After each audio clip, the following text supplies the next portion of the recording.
and promoting inclusion in all organizations. Welcome, Jay Israel. How you doing? Good, brother. Good. Thank you so much for having me. I appreciate it. I am so delighted to have you on. So as we get started, I can just tell you that as I was doing my research, I got more excited about this whole area. I thought I knew what DEI was. And so, but before we get into it, tell the listeners who is Jay Israel and where you come from. You just didn't pop up. Yeah. So I live in Chicago. That's where I'm based out of. I grew up in Kentucky and bounced around, banging my head up against the wall a few times, discovering that it hurts and, kind of getting on the right path. But essentially, I am just, a guy trying to do some good work and have an impact in the world. And part of that is through leadership development and discovering some things that were wrong. And I'm a big believer that if you're not being presented with opportunities, you have to try to create your own. And, I commit to that, and it's, I'm dedicated to that. And I've got this philosophy where no individual should go into work either as a leader and feel like their impact doesn't make a difference, nor should any employee have to go in and spend 40, 50, 60 hours a week and hate where they are or feel like they don't belong in that space. And that's really kind of what prompted me to start my journey on this leadership track and then move into the DEI space. Okay, so you started in so how's it been going for you in the DEI space? It's interesting. I heard you mention just a lot of the education around DEI, and a lot of people think they understand what diversity is. And until you start kind of breaking it down, because it is a very complex beast. And until you start breaking it down, people are resistant to it. And it's been weaponized, unfortunately. And as a result of that, we are oftentimes with resistance. And I tell people, anytime we go into an organization, typically three things take place. The heart rates elevate, blood pressure rise, and defenses go up. And in those situations, we have to be able to get in the door to communicate and have those conversations and the dialogue. But it's been interesting. It's been challenging. It's been frustrating. I'm not going to sit here and sugarcoat anything for you. There are times when I'm challenged by some individuals who are sitting in positions of power. And as a result of that, I have to be on my P's and Q's and engage with them. And I think for me, I believe that if you are in this line of work, we have an added responsibility to go farther than the average individual to engage. What do you mean by that? Tell me a little bit more. You said so. I mean, we all have choices, and this is a choice that I made to go into in this area in terms of DEI. And I could get out. I could go back into operations in tech, which is where I began. Okay. And if I don't do that, if I choose not to engage, that leads to adversarial cycles. And at that point, we don't create, collaborators or allies. We create enemies. We create strangers. So I lean into those experiences anytime I get it. If you were to be walking on the street and I were mic'd up and someone said, you know what, you have it easy because you're Black, or what the work you do is, it's divides us, or it's Marxist. And these are all comments that I've received. I bet you have. Okay. I lean in and I basically will say to an individual, you know what, that's interesting perspective. Would you mind sharing more with me why you feel that way? And we have a conversation. Wow. And so as you think through your career, what led you to go into DEI? Because it's not the easiest work to go into unless you saw something that I'm not seeing.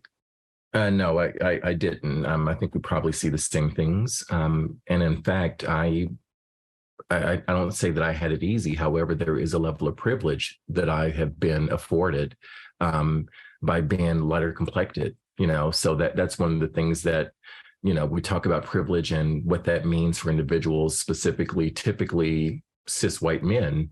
And then all of a sudden, that's kind of where it puts people on their heels. But I got into it from a leadership perspective because I was not seeing myself at the table. And the only time that I was being invited to the table was at the benefit of someone else. If in fact there was another decision maker at the client site or at a prospect site where we were trying to get the business. And if that prospect looked like me, then that's when I would be brought in. Okay. And it would be part of the dog and pony show. So I wasn't seeing that, nor was I being developed and groomed. So I'm like, how can I impact this? How can I change this? And this is my way of doing that. Okay. Okay. So let's, boy, you said a lot that I want to go into. I want to come back to your light skin comment about privilege there. But before we do that, when you think of DEI, did I describe it correctly in my definition in the beginning? And how do you navigate it? Because, when you think about diversity, a lot of folks, Black and brown folks, might think diversity is only Black people. Mm-hmm. And they fail to forget people who have handicaps or speaking impediments are diverse. How do you think about it? And then how are companies thinking about it? So the way that I think about diversity is two different ways. One is inherent diversity, which are things like race, gender, sexual orientation, disabilities, or abilities. And then you've got acquired diversity, which are more the diversity of thought, that cross-cultural communication, language, social skills, veteran status, all of those different things that can potentially change. So we try to educate around it's the fact that it's not just about being Black or women. And the way that organizations have thought about it historically is two things. Number one is hire more Black people. And number two is hire more women. That's how they used to think about it. Absolutely. And many still do. So okay. If you look at some of the metrics that companies are taking and leveraging, they are leveraging these two different metrics. And that's kind of the benchmark. And it's kind of like, a race between the fastest turtle. They all are slow. So in that situation, we really try to educate that it's about more than just that. And you are doing a detriment to the organization if that is what you're focused on in those situations. Okay. Okay. And so that takes care of the D. How do you think about equity? With equity, it really is. People think that it means giving everyone the same piece of pie, same size, same type, all of that. Equity is really about making sure that you address the challenges specific to the individual in that moment. Wow. So if we're running a race and you've got someone that's in a wheelchair and you've got me with a bad knee and bad back, the likelihood of me winning that race is still pretty high. So it's not a fair race in that situation. So how do you accommodate for that individual that's in a wheelchair? Okay. So it's not enough just that you roll them to the start of the starting line and say, okay, roll your at it. Yeah, okay. It's like, and people think, well, he's in the race, that it's fair because he's in the race, but it's like, no, it's not quite fair. Okay. And we have, Keith, unfortunately, we are living in a mentality where it's, or in a society where the mentality is it's all about me. And I don't want you to get something because it might take away from what I'm going to have. Mm-hmm. Instead of looking at what are the benefits of this for everyone, a rising tide lifts all boats. And once you start kind of looking at those intersectionality of things, and it's like, well, wait, it doesn't just help this person in a wheelchair, it also helps this person. It helps create a whole different dynamic and a whole different group of customers, clients, partners, all these different things that we can really grow from. And then the last one, inclusion. Yeah, inclusion is, for me, it is really about the efforts that you make to leverage those unique traits of individuals and those strengths of individuals, and making sure that you get the feedback from them and you invite them into a seat at the table. And not only that, but you also ask for their input. And, I know you didn't mention the belonging piece to this, but I always say the belonging piece is, if we look at DEI as like a three-legged stool, diversity is one leg, equity is another, inclusion is another. Yeah. The seat on that stool to make it comfortable is the belonging piece. And that's really kind of where you ask yourself at the end of the day, who is this individual going home and sharing about their experience with me? And is it a good experience? And the belonging is like someone being so excited and feeling so included and so special that they are telling others about that experience. Hmm. And so I want to, well, thank you for that, because I had never heard about belonging. That's why you're the DEI expert and I'm not. I just know I feel it, where I've been in my corporate career. I've been, most places where I was the only Black or brown person in the room. And, I dealt with that and I was comfortable in my own skin. And so now we've witnessed a change at the Supreme Court level. So how does that impact your space? Because right now, bring Mosaic Worx in and let's talk a little bit about the rebranding. I mean, your company didn't start out Mosaic Worx. It was something else. Can you take us through that and then get to the Supreme Court part? Yeah, absolutely. So we started off as Greene Consulting Group. And originally it was a very selfish moment because you want something that is yours. You want your baby and, to see your name when you're trying to build something great. And the mistake that I made earlier on is that I made it about me. I made it about us, an organization, and it's not about us. It's about the people that we're impacting. And we just recently rebranded. I think it's been maybe 3 weeks at this point or 2 weeks or so. And there were three things that really drove that rebrand. One was the timing. Second was the maturity. And the third piece was the clarity. So from a timing perspective, we are going into coming up on our 7th year. And it wasn't just launching and 7 years without corporate. It was doing a little bit of both. But 7 years since I've had the business. Then there was maturity in terms of the type of clients that we were dealing with. We started moving up market. We started getting more complex clients with greater needs. And then the clarity piece. This was really about what story are we trying to tell and how do we tell that story and how do we message and what makes our services, what makes Mosaic Worx unique. So I came up with the name Mosaic Worx because it's just a myriad of pieces that oftentimes are forgotten about. But when you pull those pieces together and you shape them in the right way, you put them together, you create something so beautiful. And that's what we do for organizations. We take those pieces that are oftentimes overlooked, forgotten, not invested in, and we help them put programs together to get the most out of those pieces to create this beautiful mosaic work. Okay. Well, good. Because I know you said a whole lot right there. How you've moved upstream and your clients have an increasing appetite or need. Mm-hmm. I'd really like to peel the onion back on that one. But I want to make sure that we deal with the Supreme Court component of it. When that happened, was it a yawner for you, or did you say, oh boy, this is going to create some tidal waves? Because it's in the academic space. It's in the higher education space. And for those folks that may not have been paying attention, what do you see when that happened as a DEI expert who deals in the corporate environment? What did you see, or what do you see happening? It's almost like a punch in the gut. So it wasn't a yawn. It wasn't like, oh, I knew it was coming. It was like, I can't believe this. And, the same thing that takes place in the streets, those environmental influencers that drive these initiatives in the first place, oftentimes.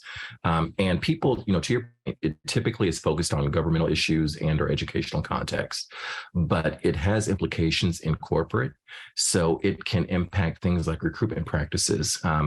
It can lead to, the way that we are reassessing how organizations recruit, the diverse talent. There's compliance and risk management issues that are there. They'll have to revisit their current policies to ensure that, some compliance, that they're not out of compliance for those things. It impacts corporate culture. So anyone that was on the fence, they now believe that they are now validated in thinking totally the opposite way of what we should be doing. You also have things like government contracts that are going to be impacted. You've got training and development. And what's going to also be impacted is, and this is really kind of where one of our certifications comes in handy, is the legal impact of this and the risk factor. So when we talked about hire more Black people, hire more women, all of a sudden you can no longer have those diversity goals framed in that manner. So DEI strategists, CDOs, whomever it is, they're going to have to be working closer with the legal team. Well, hold on for a second. Well. Let's hold on for a second. I mean, that was in terms of me putting my application in for Harvard or my alma mater, University of Chicago. Okay, you mean to tell me that now I can't? I'm Kraft Food, so I'm someplace that sells to a very diverse population, that I can't have certain ethnic goals that is now in the corporate setting? Great question. And understand, I will preface this with, I am not an attorney by any means whatsoever. This is what I'm anticipating. So I see. This is not legal advice. Okay. But the way those goals are framed has to be different. Because what's going to end up happening is if someone doesn't get a job and they do a little bit of research and they get an attorney that will buy into that, they will then go and use the previous affirmative action as like the precedent for this action in this lawsuit. Yeah. I see your point. You know, I want to go back to something you said that was pretty interesting. You have people on the fence. You deal with them in corporate America all the time. My question would be, why is anyone on the fence, especially when you start looking at the results of a diverse workforce?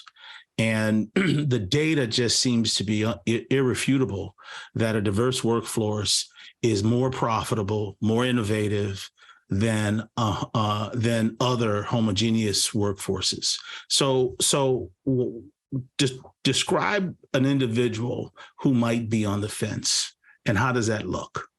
Yeah. So the big thing, and I want to make sure that we hit these numbers again. So larger revenue growth. Companies with a diverse workforce achieve 3 times the revenue growth compared to less inclusive organizations. Say that again. More effective at 3 times the revenue. Wow. There is 18% more effective at creating positive employee experiences, which leads to employee retention and less employee churn. And then better at retaining employees with turnover rates of 4% lower than those not acting on it. There's 1.4 times more likely for sustainable growth with greater gender diversity. So these can go on and on and on. But to your question specifically, why would someone be on the fence when the data is there? It doesn't necessarily impact them. So once again, the belief is you're taking something away from me.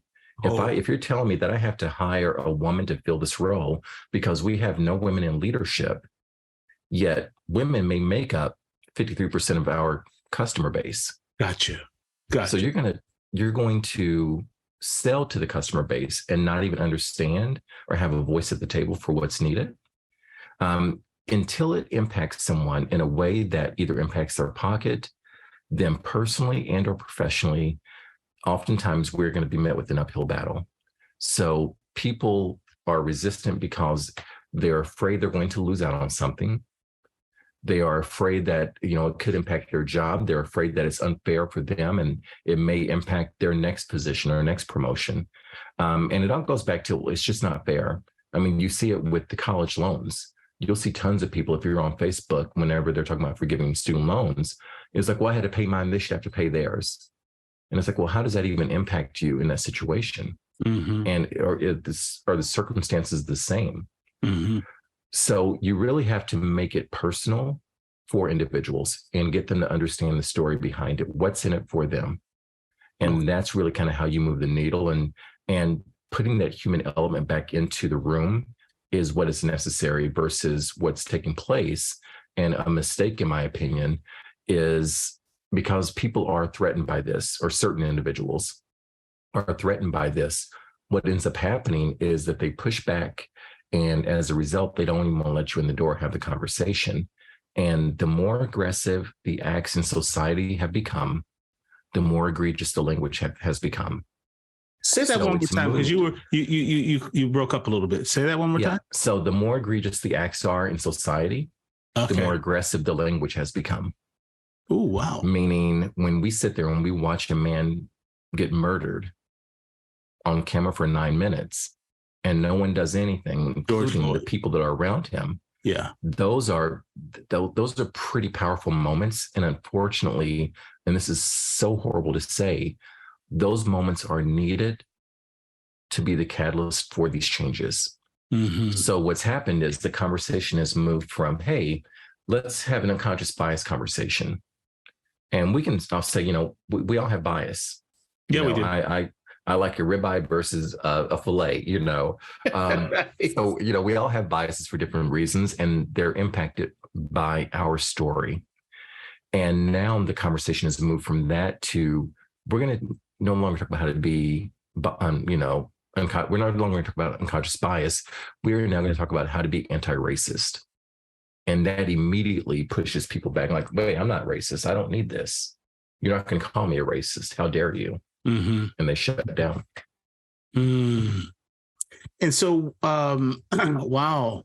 And so when you are knocking on doors, how do you typically, I would think that every company, well, let me ask you this. This is, I guess, the lead up to the other questions. Is it a one and done? Meaning, McDonald's Corporation, as an example, they have a DEI initiative in 2020 to 2022. Are they done? Is it an initiative that needs to continue? How should the listeners think about this so that they can advocate internally for some of these programs that might help bosses come up with different kinds of things? What say you on something like that? Yeah. So one of the biggest challenges I think that organizations are facing, or even DEI champions, is that they do not know how to tell the story and create they don't know how to create the business case for it. And at the end of the day, organizations are concerned about a few things. How does it make us money, save us money, increase operational efficiency? Let's expand on that. So you're telling me that companies don't know how to build a business case for it. That's what you're saying. Okay. It is such a nebulous topic that it's like, well, how do you really measure equity? How do you really measure inclusion? You go ask someone and they're like, oh, do you feel included? Yeah. So you got companies that I've got a client that I've worked on recently, and they did a survey. And one of the questions is, hey, do you feel included here? And everyone's like, yes, this is great. I'm like, okay, well, this is a great number. How many people of color here? Which is what's prompted this, initiative and why you're knocking on my door. How many people of color in the organization? And there may be something like 20 out of hundreds. So, and then half of those 20 don't even take the survey. So you've got a sample size that's less than what's needed. So all of a sudden the numbers look great because you're demoing, or you're surveying those individuals that aren't impacted negatively by this thing. So it looks like you've got this great culture, but in reality, it's being masked with what's really taking place. Wow. Okay, that's interesting. And so how should a company build a business case for this? Because I certainly, based on what I'm hearing and based on my own research, would say that this is something that can be used for majority Black companies too. 100%. And that's another mistake that we make as well, because the assumption is, well, if it's a Black company, they don't need diversity. And it's like, okay, well, who are your clients? Who are your customers? Who are you serving?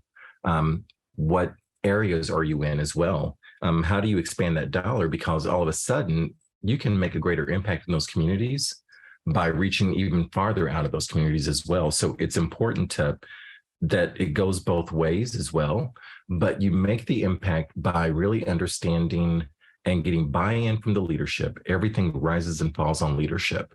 And that phrase should sound familiar to you with John Maxwell, of course.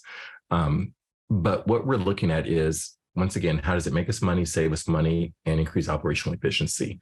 So once you start tying it to those levers, and you're able to kind of start pulling at the heartstrings of the CFO, the CEO, the COO, all of a sudden it's like, okay, I see how this now can stand on its stand with all these other things. And you have to embed it in every aspect of the organization. Well, You but have to. I was gonna say this, Israel, that I gotta believe that you have clients that bring you in at all levels of the company. And are you going to walk away from business because it's a vice president who wants to be aggressive at uh, his department, his group, division? And so, how do can you tell me a story, a success story or a negative story of when you were brought in at the wrong, or not at the wrong level, but at a level that wasn't at the CEO? Yeah. So to answer your first question is, would I turn down business? And please understand, anyone that's listening to this, I definitely need the business. I want the business. So please do not take the statement as that. But I cannot tout on stage that this needs to be embedded systemically in an organization. It needs to be part of the culture if I am taking one-off opportunities. So when a client calls me or a prospect calls me, I ask a very direct question. And it's, what's prompting this call? Why are we on the phone? Because I need to know if it's an environmental influencer, be it internal or external. Does something happen and someone calls someone the N-word and now you're trying to get in front of it? Is it, are you checking a box? Is it a flavor of the month? And if they're like, hey, you know what, we want to know how much it is for strategy for blah, blah, blah. Without really assessing what's taking place, I can't give them a direct number, but what I will give them is a range. All of a sudden it shifts to, oh, well, how much for an unconscious bias training? Okay. And when they do that, it lets me know that they're not serious, either from a financial perspective, or they're not taking this whole thing seriously. And at that point, I'm like, unfortunately, it's not a good fit for you and I. I can refer you to someone. If you would like for us to help build a business case, then we will do that. But the one and dones, we really try to not do those. Unless it's something like where I'm doing some thought leadership at a conference and speaking at a conference and giving some data, some insights. But typically, and I wasn't always able to do this, please understand that there's a cycle that you go through as an entrepreneur. Whereas the past, I think, year and a half, 2 years, that you've got your goob number, which is your get out of bed number. And you've got your goob reason, like, okay, what is the reason why we're getting out of bed? And does their values align with my values? And if they don't, then you got to make a very tough decision. Okay. That's very interesting. So we have, about 10 minutes left on this. And so let's pivot back to Mosaic Worx. How is the space? I would assume that your phone is ringing off the chart. Talk a little bit about what you're seeing corporately or in any segment of the economy you want to talk about.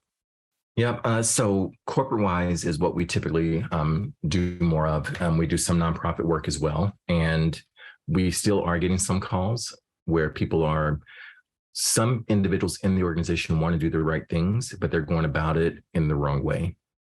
Okay. So those are some of the calls, like, hey, can you give us some insight on X? Or, hey, we really want to do some work around this. Can you do a leadership workshop for us on diversity?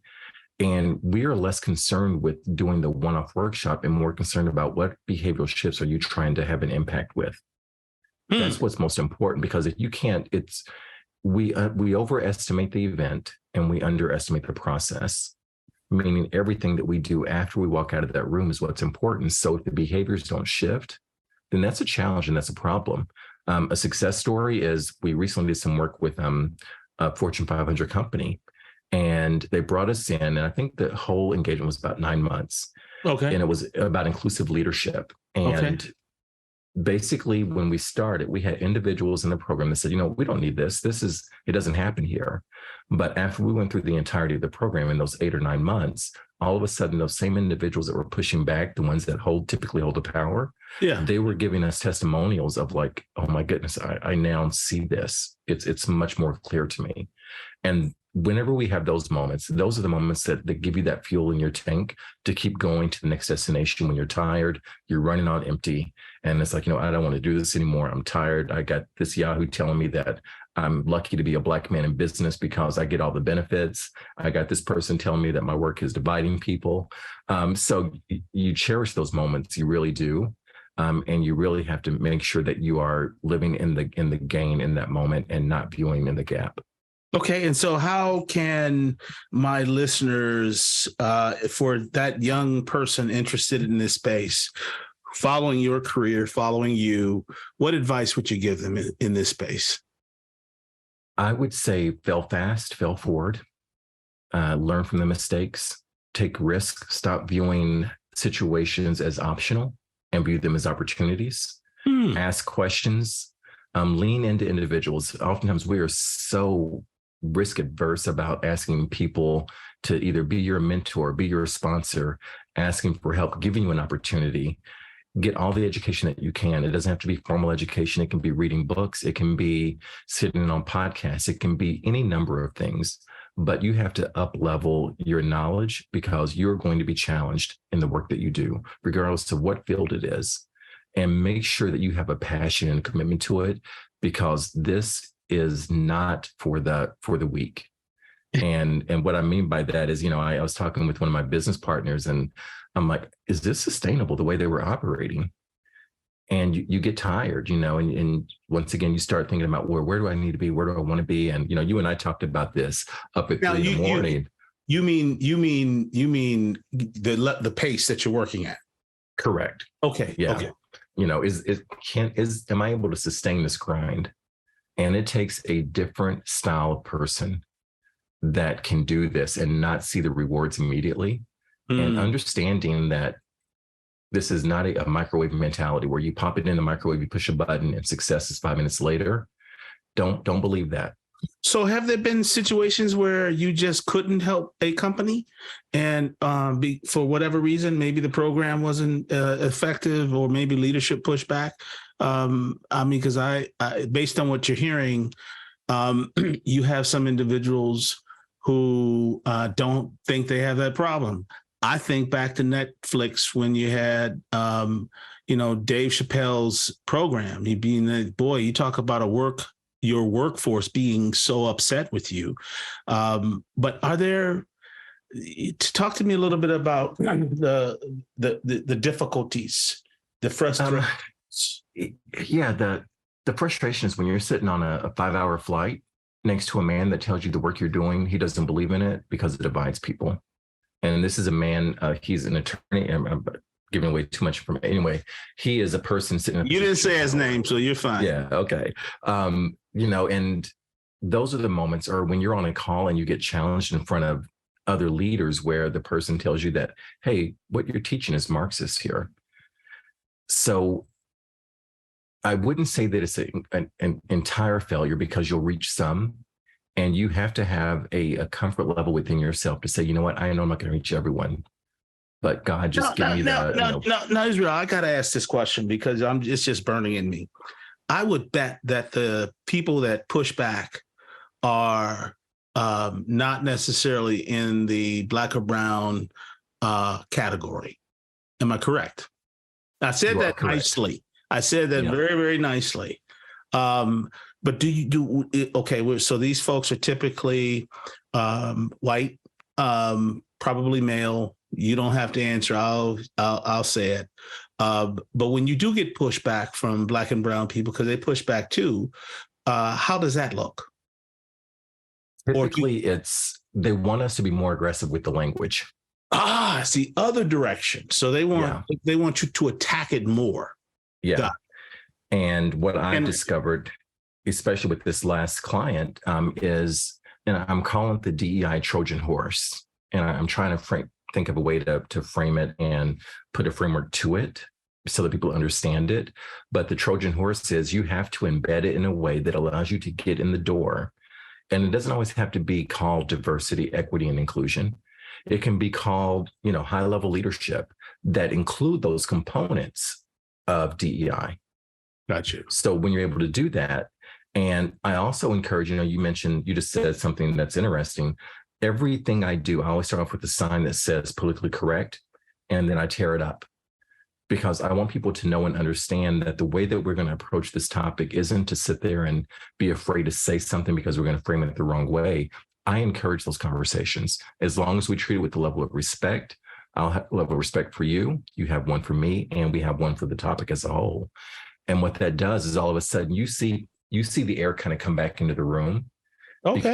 And I tell them, you know what, my concern is I don't want you to be afraid to say anything, because the things that are left unsaid are oftentimes more important than the things that are said. Okay. And we have to be able to have those conversations. And so I would assume, you got a lot of, in my opening, for those folks that are listening, I talked about the civil rights movement, women's liberation movement, affirmative action, the disability rights. And I think one of the biggest, loudest ones now is the LGBTQ community. So in DEI, is there space for all of these different groups, even the ethnically diverse? When I say globalization, folks who are coming from Ukraine, different places, is there space here? Yes, absolutely. How do you deal with it? Tell me a little bit more, and then I'll give you the final word. So the way that I deal with it is I describe it like that of a body. And diversity isn't this entire body. Every aspect of it, from age, gender, all these different things. And people are always typically will say, well, why is it always about Black people?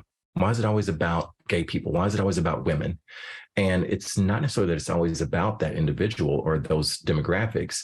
What it is about is the piece that is bleeding the most. So if you look at it like a body that's coming to the operating room or emergency room, they are focused on the portion of the body that is bleeding the most to save the life and the entire life. So what people are looking at back in the day, if you were a student and you were looking at the operating room, you would view it from this high view room, looking down and watch this surgeon do this surgery. This is what we're doing today with the DEI body. So we have to understand that it's not always about the individual. It's about what's bleeding the most. So it was Me Too movement several years ago. It was Asian hate, a year ago or less than. Okay. So all of these different things, and it's going to be different parts of the body that are bleeding at different times. And we have to address those and understand that because we're addressing that part of the body, it doesn't mean that we don't care about the other limbs or the other appendages. It is what it is, and we have to address that portion first. Got it. I think that's a great analogy to survive. Yeah, that's a great analogy. And I'm going to give you we're at the end of time. How can people reach you? I mean, because our listeners right now, I would say J. Israel Greene, President, CEO of Mosaic Worx. How do they reach you? What are my listeners? So our website is mosaicworx.com, and Worx is with an X on the end. So going there, and then they can get my email from there. But if they've got a pencil or a pen, my email is, they can send it to info at mosaicworx.com. Okay. Well, great. Get information there. Yeah. Well, great. Well, and then lastly, I'll give you the final word, because I just think this is an incredibly rich topic to have. So for our listening public, what advice, what perspective would you give them? Because there's a lot of shifts happening out here with the Supreme Court, with the LGBTQ movement, with the woke movement, the fights politically. What would you tell our listening public they should or should not do, or what do you have to say? Yeah, approach situations from a place of seeking to understand and then to be understood. Lean into conversations. Understand that you're not going to always get closure, and closure doesn't mean that someone has to agree with you. It's simply sharing your story, them sharing their story, and meeting somewhere in the middle and finding that common ground. Because when we're able to do that, we're able to move the needle a little bit more, because now I understand a little bit more about you, why you show up the way that you do, what your experiences are. And all of these influencers in our life, from the time that we're, knee high to a grasshopper up until where we are today, they influence how we show up. And it's really important to understand those influencers and just really try to find that common ground with each other. Thanks for listening to The Next Big Thing. I'm your host, Keith D. Terry. If you've enjoyed this episode and you'd like to support this podcast, please share it with others. Post about it on social media or leave a rating and a review.